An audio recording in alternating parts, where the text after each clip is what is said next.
ಇದೆಲ್ಲ ಆದಮೇಲೆ ಸರ್ಕಾರ ಹೋಗ್ಬೇಕು ಅಂತ ದೊಡ್ಡ ತೀರ್ಮಾನಕ್ಕೆ ಬಂದ್ಬಿಟ್ರು. ಯಾಕೆಂದ್ರೆ ಕಾಂಗ್ರೆಸ್ನವರು ನಮಗೆ ಗೌರವ ಕೊಡಲಿಲ್ಲ. ನಮಗೆ ಬೋರ್ಡ್ ಕಾರ್ಪೊರೇಷನ್ ಹಿಂದೆ ಇಸಕ್ ಕೃಷ್ಣ ಅವ್ರ ಕಾಲದಲ್ಲಿ ಯಾರಿದ್ರು ಅವರನ್ನೇ ಮುಂದುವರ್ಸ್ಕೊಂಡಿದ್ದಾರೆ. ಇದೆಲ್ಲ ಮತ್ತೆ ಘರ್ಷಣೆಗಳಾಯ್ತು, ಜಿಲ್ಲಾ ಪಂಚಾಯತ್ ಚುನಾವಣೆ ಆಯಿತು, ಹಲವಾರು ರೀತಿ ಸಮಸ್ಯೆಗಳು ಉದ್ಭವ ಆಗಿ ದೇವೇಗೌಡರು ಚುನಾವಣೆಗೆ ಹೋಗ್ಬೇಕು ಅಂತ, ಅವ್ರು ಬಿಜೆಪಿ ಜೊತೆ ಹೋಗ್ಬೇಕು ಅಂತ ಇರಲಿಲ್ಲ. ದೇವೇಗೌಡರು ಚುನಾವಣೆ ಹೋಗ್ಲಿಕ್ಕೆ ತಯಾರು ಮಾಡ್ಕೋಬೇಕು ಅಂದ್ರು. ನಾನು ದೇವೇಗೌಡರು ಒಂದು ಮಾತು ಹೇಳಿದೆ, ಆಲ್ರೈಟ್ ನೀವು ಅವಮಾನ ತಗೊಂಡು ಇವತ್ತು ಮುಂದುವರಿಕೆ ಸಾಧ್ಯ ಇಲ್ಲ ಅಂತ ಇದ್ದೀರಿ. ನಾನು ಏನು ಸಂಪಾದನೆ ಮಾಡಿದ್ದೀನಿ ಬಿಡದೆ ಇರ್ತಾರೆ ಜಮೀನು ಇವತ್ತು ಕೆಲವು ಬಂದು ನೋಡಿದ್ದೀನಿ. ನಾನು 15 ವರ್ಷ ಜಮೀನು ಹೋಗೇ ಇರಲಿಲ್ಲ. ಬರೀ ರಾಜಕಂಡು ಆ ಪಾಳೆ ಬಿದ್ದೋಗಿದ್ದದು. ಆ ತೆಂಗಿನ ಗಿಡ ಏನಿವೆಲ್ಲ ಸರಿಯಾಗಿ ನೀರೇ ಆಗ್ತದೆ. ಈಗೆಲ್ಲ ಕೆಲವರು ಬಂದು ನೋಡಿದ್ದೀರಿ ತೋಟವನ್ನು ಯಾವ ರೀತಿ ಇಟ್ಕೊಂಡಿದ್ದೇನೆ.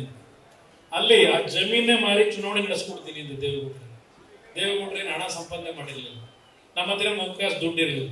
ಆ 2004 ಚುನಾವಣೆಯಲ್ಲೂ ಯಾವನೊಬ್ಬ ಬಡ್ಡಿ ಚೆನ್ನಪ್ಪ ಅಂತ ಹೇಳೋ ಬಿದ್ದ ಬೆಂಗಳೂರಿನಲ್ಲಿ, ರಾಜ್ಯದಲ್ಲಿ ತೀರ್ಕೊಂಡು ಹೋಗ. ಅವನು ದೇವೇಗೌಡರು ಒಬ್ಬ ಮಾಜಿ ಪ್ರಧಾನಮಂತ್ರಿ. ಓ ದೇವೇಗೌಡ ಬಂದಿದೀಯಪ್ಪ ಅಂದ. ಆ ರೀತಿ ಜೀವನದಲ್ಲಿ ಎಂತೆಂಥವ್ರ ಕೈಲೋ ಬಡ್ಡಿ ವ್ಯಾಪಾರದರ ಆ ಪದ ಬಳಕೆ ಮಾಡಕ್ಕೆ ದೇವೇಗೌಡರಿಗೆ ಪಕ್ಷ ಕಟ್ಟಿದ ಪಕ್ಷ ಇದು. ನಾವು ನೋಡಿದ್ದೇವೆ ಕಣ್ಣಾರೆ ಇವನ್ನೆಲ್ಲ. ಇವತ್ತು ಮಾತಾಡ್ತಾರೆ ದೇವೇಗೌಡರ ಬಗ್ಗೆ ಜಾತ್ಯತೀತ ಹೆಸರು ತೆಗೆದಾಕ್ಬಿಡಿ ಅಂತಾರೆ. ಇದಕ್ಕೆಲ್ಲ ಕಾರಣಕರ್ತರು ಯಾರು? ಈ ಜಾತ್ಯತೀತ ಪದ ತೆಗೆದಾಕಿ ಅಂತ ಭಾಷಣ ಮಾಡ್ತಕ್ಕಂಥ ನಮ್ಮಲ್ಲೇ ಬೆಳೆದಂತ ನಮ್ಮವರೇ ಆದಂತ ಸಿದ್ದರಾಮಯ್ಯ. ಇದಕ್ಕೆಲ್ಲ ಕಾರಣಕರ್ತರು ಯಾರ್ಯಾರಿದ್ದಾರೆ? ಇದಕ್ಕೆ ದೇವೇಗೌಡರನ್ನ ಇಂಥ ಒಂದು ಪರಿಸ್ಥಿತಿ ತರಬೇಕಾದ್ರೆ ನಾನು ಕಾರಣಕರ್ತನ, ನಾನು ಮಾಡಿದ್ದೇನೆ ತಪ್ಪನ. ಅವತ್ತು ಯಡಿಯೂರಪ್ಪನವರು ಸಹ ಕಾಂಗ್ರೆಸ್ ಬಿಜೆಪಿ ಬಿಡ್ತೀನಿ ಅಂತಾರೆ, ಬಂದ್ರು ನನ್ನ ಹತ್ರ. ಬಿಜೆಪಿ ಬಿಡ್ತೀನಿ ಒಂದು ಚೀಟಿ ಕಳಿಸಿದ್ರು ನನಗೆ. ನಾನು 174ನೇ ಸೀಟು ಕೊನೆಯ ಬೆಂಚಲ್ಲಿ ಕೂತ್ಕೊಂಡಿವೆ. ಮೊದಲನೇ ಬಾರಿ ರಾಮನಗರದಲ್ಲಿ ಶಾಸನ ಮಾಡಿದ್ದಾರೆ.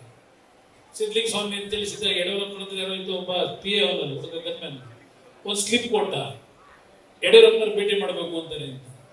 ನಾನು ಹೋದೆ ಅವ್ರ ಮನೆಗೆ. ಅವರು ಬಿಜೆಪಿ ಬಿಡಬೇಕು ಅಂತ ಇದ್ದೀನಿ, ನನಗೆ ಒಂದು ಸ್ಥಾನಮಾನ ಒಂದು ಮಂತ್ರಿ ಮಾಡೋಕ್ಕಾಗಲ್ಲ ಅಂತ. ಇದು ನಡೆದ ಘಟನೆಗಳೇನಿದೆ.